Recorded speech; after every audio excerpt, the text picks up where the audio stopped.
Welcome back. In this video, we'll explore key concepts of sensation and perception through a series of questions. We'll begin with the basics of how our senses detect stimuli and then dive into the complex interpretations our brains make. Let's get started. Question 1. What is the difference between sensation and perception? Sensation. This is the process where our sensory organs like eyes, ears, skin, etc. detect stimuli from the environment, like light, sound, or taste, and send the information to the brain. Perception. This is how the brain interprets these sensations and turns them into something meaningful, organizing them into patterns we can understand. For example, when you see a traffic light, your eyes detect the color red. This is sensation. Then, your brain interprets that red light as a signal to stop. That's perception. Question 2.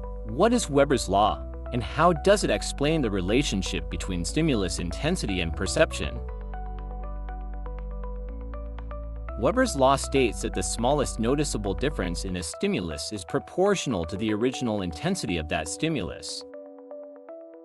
Example in daily life. Imagine you're holding a light box weighing 10 kilograms. If someone adds 1 kilogram, you likely notice the difference. However, if you start with a heavy box of 100 kilograms and someone adds 1 kilogram, you probably won't notice the change. This happens because the proportion of the change to the original weight is what matters, not the absolute amount. That's Weber's law. The smallest noticeable difference in a stimulus is proportional to the original intensity of that stimulus. Question 3. Explain the concept of sensory adaptation and provide an example.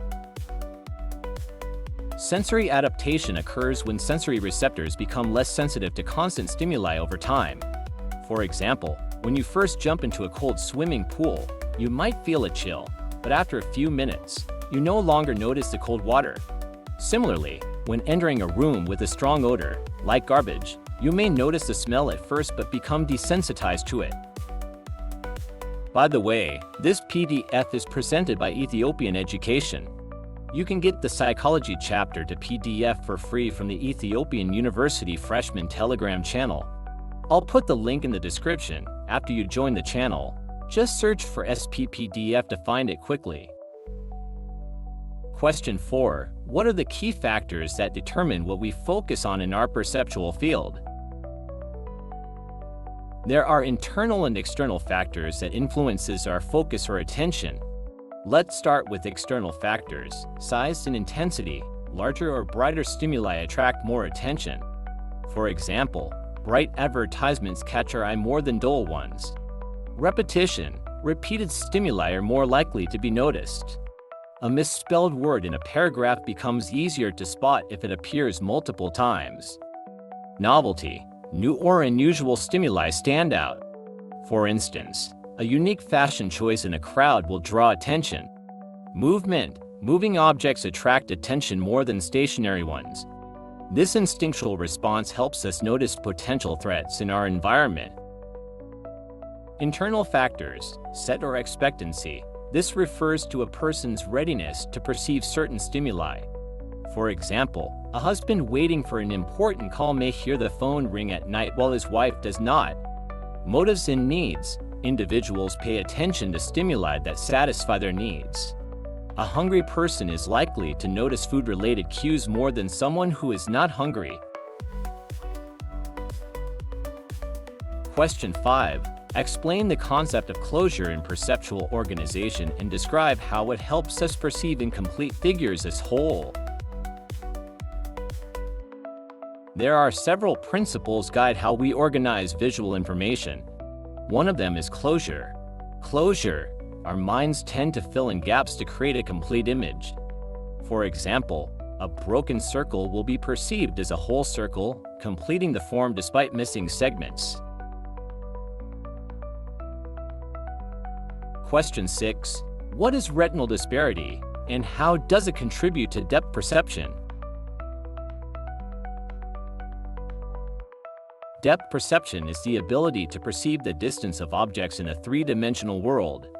It arises from the brain's interpretation of visual information from both eyes' binocular cues and from a single eye monocular cues. Retinal disparity is part of binocular cues.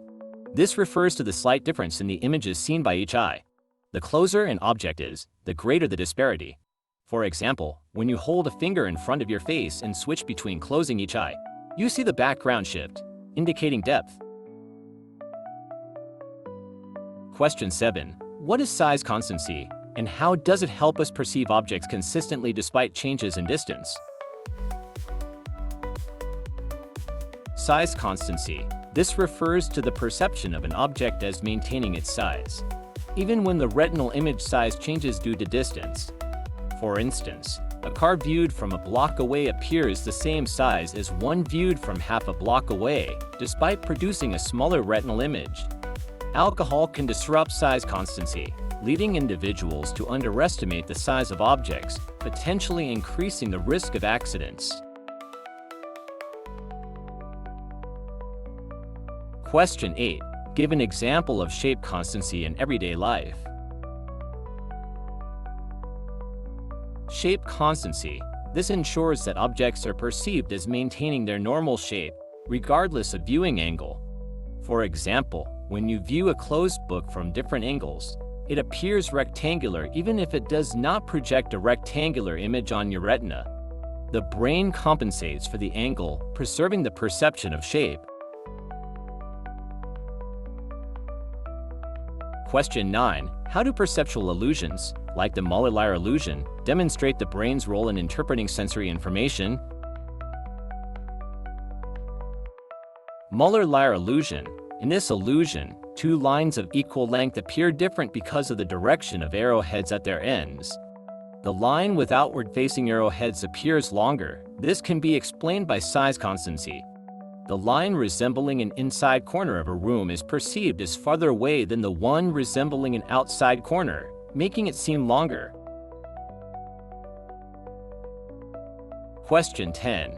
You're looking out of a moving car window. Why do nearby objects seem to move faster than objects far away, and how does this relate to motion parallax?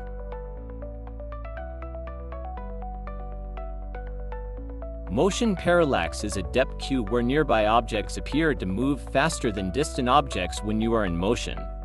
This occurs because closer objects pass through your visual field more quickly, giving the perception of faster movement. Thanks for watching. If you enjoyed the video, don't forget to like and subscribe.